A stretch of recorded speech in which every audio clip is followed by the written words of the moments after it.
राजा भोज महाराजा जो विक्रमादित्य थे उन्हीं के समान विद्वान थे और बड़ा ही पराक्रमी राजा थे। धारा नगरी उनकी राजधानी थी। बंगाल सहित सारा दक्षिण भारत उनके राज्य में शामिल था। एक बार महाराजा भोज धारा नगरी से बाहर चले गए। वे स्वच्छ जल वाले एक तालाब में स्नान करने लगे। स्नान करते करते वे यौगिक विधि से अपने कपाल को अंदर से शुद्ध करने लगे। दुर्भाग्य से मछली का सूक्ष्म जो है अंडा जो है जल के साथ नासिका मार्ग से उनके कपाल के भीतर चला गया। इस बात को वे समझ ना पाए, जान ना पाए कि मस्तिष्क में कोई अनचाही वस्तु चली गई है। नहाने धोने के पश्चात वो अपने जो है नगर को लौट आए। कुछ दिनों के बाद वह मछली का बच्चा कुछ बड़ा हो गया और राजा के सिर में दर्द रहने लगा। अनेकों चिकित्सकों ने अनेक प्रकार की दवाइयाँ राजा को खिलाई, परंतु राजा को जरा भी आराम न मिला। मछली के बढ़ने से जो है शरीर और साथ में सिर दर्द जो है उनका बढ़ने लगा। राजा का शरीर सूख कर कांटा होने लगा। वर्ष भर चिकित्सा करने पर भी जब रोग का पता न चला, रोग शांत न हुआ, तब राजा जी ने अपने महामंत्री बुद्धिसागर से कहा कि आज के बाद हमारे राज्य में कोई भी चिकित्सक नहीं रहना चाहिए।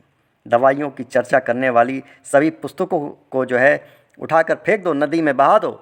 जब मेरी ही चिकित्सा नहीं हो सकी तो साधारण लोगों को जो है उनके साधारण लोगों के रोगों की निवृत्ति इन वैद्यों के द्वारा कैसे संभव है। ऐसे वैद्य और पुस्तकें सभी व्यर्थ हैं। अब तो मेरा अंतिम समय आ ही गया है।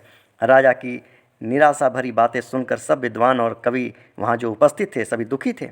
राजा के संबंधियों सहित सबकी आंखों में आंसू जो है आंसू आने लगे सबकी आंखों से।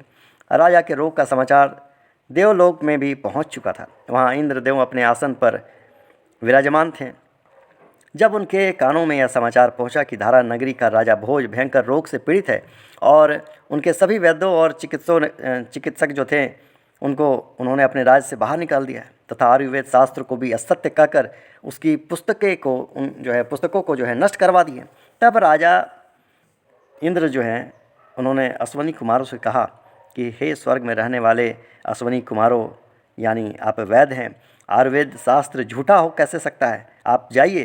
तब अश्वनी कुमार बोले कि यह शास्त्र झूठा नहीं है प्रभु, परंतु भोज की चिकित्सा करने वाले वैद्य भूलोक में नहीं है, उसके रोग की चिकित्सा तो हम ही कर सकेंगे। राजा ने पूछा कि भोज का रोग कैसा है और क्यों है। तब अश्वनी कुमार बोले कि भोज ने कपाल शोधन किया था और तभी मछली का बच्चा उनके मस्तिष्क में जा घुसा था, उसी के कारण ऐसा जो है ये सारा रोग उन्हें हो गया है। तब इंद्र ने मुस्कुरा कर कहा कि अच्छा यही है कि आप लोग जाकर भोज को स्वस्थ कर दें।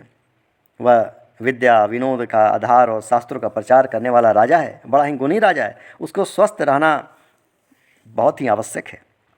इंद्रदेव की आज्ञा पाकर अश्वनी कुमार धारा नगरी जा पहुँचे और उन्होंने जाकर राजमहल में जो है द्वारपाल से कहा कि हम बहुत बड़े वैद्य हैं और भोज को सूचना दे दो कि हम आयुर्वेद की प्रतिष्ठा बचाने के लिए यहाँ आए हैं और उन्हें अवश्य ही स्वस्थ कर देंगे। द्वारपाल ने कहा कि राजा ने वैद्यों का प्रवेश यहाँ निषेध कर दिया है, वैद्यों के प्रवेश यहाँ नहीं हो सकते, अब तो वे प्राण छोड़ने वाले हैं, अतः आपको राजा से मिलने की अनुमति नहीं दी जा सकती। तब इसी समय मंत्री जो है एक महामंत्री बुद्धिसागर जो थे वहाँ पहुँच पड़े। उन दोनों का परिचय प्राप्त करके बुद्धिसागर अश्वनी कुमारों को राजा जी के पास ले गए। राजा ने उनके चेहरे को देखा तो समझ लिया कि ये तेजस्वी व्यक्ति भूलोक के नहीं हो सकते, ये मेरे रोग को ठीक कर सकेंगे, ये तो स्वर्ग से आए हुए प्रतीत होते हैं। यह सोचकर राजा जी ने उनका बड़ा ही मान किया। अश्वनी कुमारों ने कहा कि महाराज अब हम आ गए हैं, आप चिंता छोड़ दीजिए और समझ लीजिए कि आप स्वस्थ हो गए हैं, आपका रोग जो है नष्ट हो गया है, परंतु आपको हम एकांत में ले जाना चाहते हैं। राजा के आदेश से उन्हें एक एकांत जगह में पहुंचा दिया गया। अश्वनी कुमार भी वहां पहुंचे। उन्होंने राजा को मूर्छा की दवाई से मूर्छित कर दिया और फिर खोपड़ी को सिर के ऊपर से हटाकर देखा।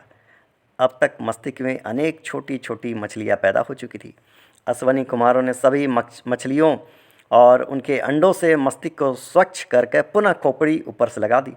उसके बाद संजीवनी यानी मूर्छा हटाने वाली जो औषधि होती है वो राजा को जो है खिलाकर सचेत कर दिया, जगा दिया। राजा का रोग नाम मात्र भी वहाँ नहीं था, राजा स्वस्थ हो गया। यह देखकर राजा भोज ने पूछा कि यह रोग क्या था।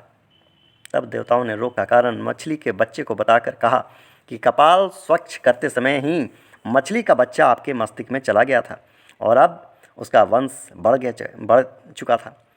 हमने शल्य चिकित्सा द्वारा जो है आपको उस रोग से ठीक कर दिया। वस्तुतः हम अश्वनी कुमार हैं। यह कहकर अश्वनी कुमार वहाँ से अंतर्ध्यान हो गए। तो देखा पहले के दिनों में कितनी उन्नत थी हमारी शल्य चिकित्सा और हमारा ये आयुर्वेद, जिसे हम भूलते जा रहे हैं। जैसे शल्य चिकित्सा जिसे आज हम सर्जरी के नाम से जानते हैं, कितनी उन्नत थी उन दिनों, जो भारी से भारी रोग को बड़े ही आसानी से दूर कर दिया करते थे पहले के जो है वैद्य लोग। नाड़ी देखकर और भी कुछ दवाइयाँ जो थे, औषधि थी, उन्हें खिलाकर रोगी बड़े आसानी से ठीक हो जाया करता था। और आज इतने टेस्ट होने के बावजूद भी लोग बच नहीं पा रहे हैं।